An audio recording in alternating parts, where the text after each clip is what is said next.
आज कांदे पोहे बनवण्यासाठी पोहे घेतले, पण मनात एक वेगळीच रेसिपी रेंगाळत होती. मग म्हटलं या पोह्यांपासूनच मस्त कुरकुरीत आणि वेगळी अशी काहीतरी रेसिपी बनवावी.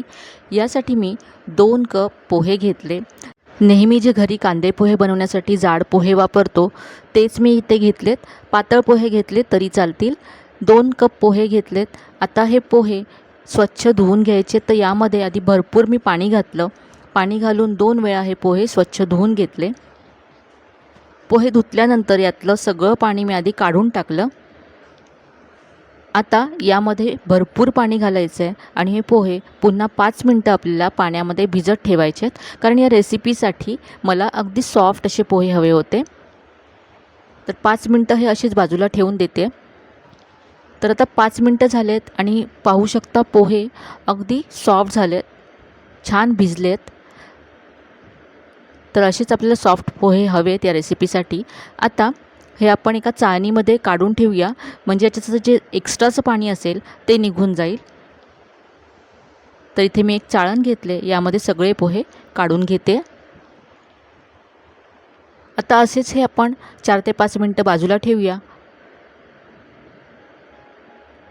तर इथे आता 5 मिनटानंतर याच्यातलं जे एक्स्ट्राचं जे पाणी होतं ते निघून गेलं आहे आणि अगदी सॉफ्ट असे पोहे आपल्याला मिळालेत. एक्स्ट्राचं पाणी पहा. आता हे पोहे जे आहेत ते मी एका बाउलमध्ये काढून घेते.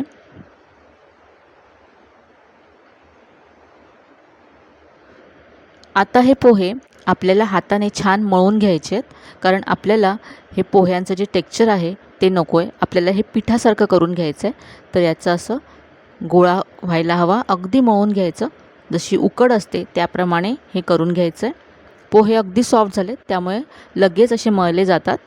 इथे मळून झालं आहे. आता यामध्ये आपण पुढचं साहित्य घालूया. आता यामध्ये बारीक चिरलेला कांदा घालते आहे.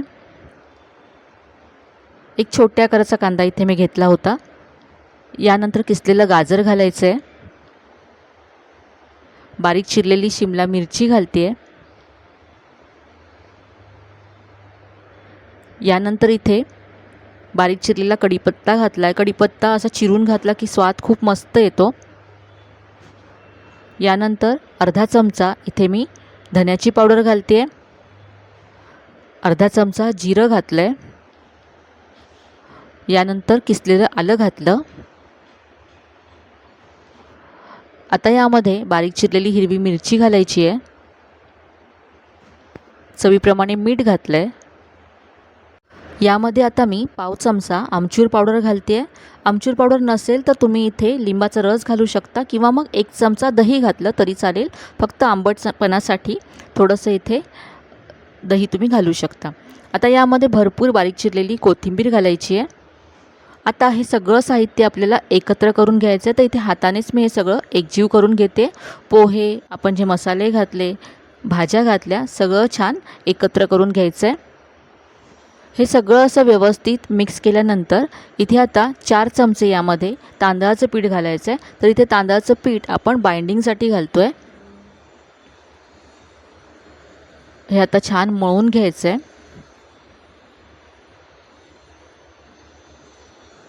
तर अगदी घरच्या साहित्यामध्ये होणारी अशी ही रेसिपी आहे. कांदे पोहे आपण नेहमीच बनवतो, पण एकदा ही अशी छानशी वेगळी रेसिपी नक्की ट्राय करा. हे मळून झालं आहे. आता याची आपण वडे बनवणार आहोत, पण त्याआधी मस्त अशी पुदिन्याची चटणी बनवूया. तर यासाठी 1 वाटी मी ओलं खोबरं घेतलं आहे. यामध्ये 1 मोठा चमचा भाजलेली चण्याची डाळ घालायची आहे. हिरव्या मिरच्या घातल्यात. थोडीशी चिंच घातली यामध्ये. यानंतर थोडंसं आलं घातलं आणि आता यामध्ये भरपूर पुदिना घालायचा आहे. स्वच्छ धुवून घेतला आहे पुदिना आधी. यानंतर यामध्ये चवीप्रमाणे मीठ घातलं आणि आता पाणी घालून ही चटणी आपल्याला वाटून घ्यायची आहे. चटणी वाटून घेतली आहे, बाउलमध्ये काढून घ्यायची आहे. आता यावरती आपण फोडणी घालूया. तर फोडणीसाठी इथे मी 1 चमचा तेल गरम करून घेतलं आहे. यामध्ये पाव चमचा मोहरी घालायची आहे.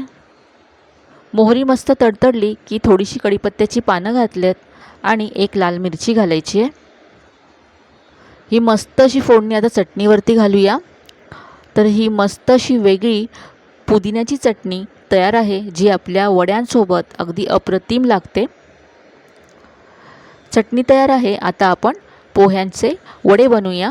तर हे आपण जे पीठ तयार केलं होतं त्याचे आपल्याला वडे बनवायचे। तर हाताला आधी थोडंसं तेल लावून घ्यायचं आणि याला आता वड्याचा आकार द्यायचा। तुम्ही याला हवा तो आकार देऊ शकता तुमच्या आवडीप्रमाणे। मी आज याला मेदू वड्याचा शेप देते। तर असं हे गोल करून घेतलं आणि थोडंसं असं प्रेस केलं। अगदी सहज तुम्ही याला शेप देऊ शकता। तर छानसा असा मेदू वड्याचा शेप याला आलाय। तर असेच मी इथे आणखी वडे तयार करून घेते। वडे इथे मी असे तयार करून घेतलेत। आता हे आपण फ्राय करून घेऊया। तर हे वडे फ्राय करण्यासाठी इथे मी कढईमध्ये तेल गरम करून घेतलं आहे। तेल व्यवस्थित गरम झाल्यानंतर गॅसची फ्लेम मीडियम करायची आणि यामध्ये वडे सोडायचे आहेत। इथे लक्षात ठेवा, तेल व्यवस्थित गरम हवं जेव्हा आपण यामध्ये वडे सोडू। जर तेल गरम नसेल तर वडे खूप जास्त तेल शोषून घेतात आणि तेलकट होतात। तसंच वडा तेलामध्ये सोडल्यानंतर लगेच याला आपल्याला उलटायचं नाही आहे, कारण हे खूपच सॉफ्ट असतात त्यामुळे तुटू शकतात। तर आधी खालच्या बाजूने ह्याला थोडंसं फ्राय होऊ दे, त्याच्यानंतरच आपल्याला याला उलटून घ्यायचं आहे। तर आता हे एका बाजूने फ्राय झालेत। आपण हे वडे आता उलटूया।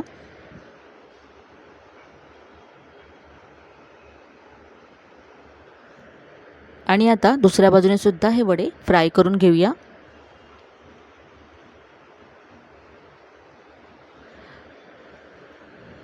त्या वड्यांना मस्त रंग आलाय, दोन्ही बाजूने छान फ्राय झालेत।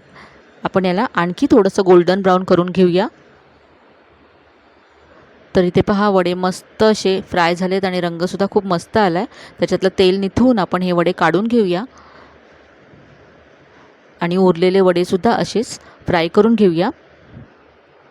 तर इथे मी आता सगळे वडे फ्राय केलेत आणि मी इथे चटणीबरोबर सर्व केलेत। आपण जी चटणी बनवली त्याबरोबर हे वडे खूप मस्त लागतात। अगदी झटपट होणारी रेसिपी आहे। पोहे, भाज्या या आपल्या घरी तर नेहमीच असतात। तर त्यापासून तुम्ही ही रेसिपी एकदा नक्की ट्राय करून पहा, तुम्हाला नक्की आवडेल याची मला खात्री आहे।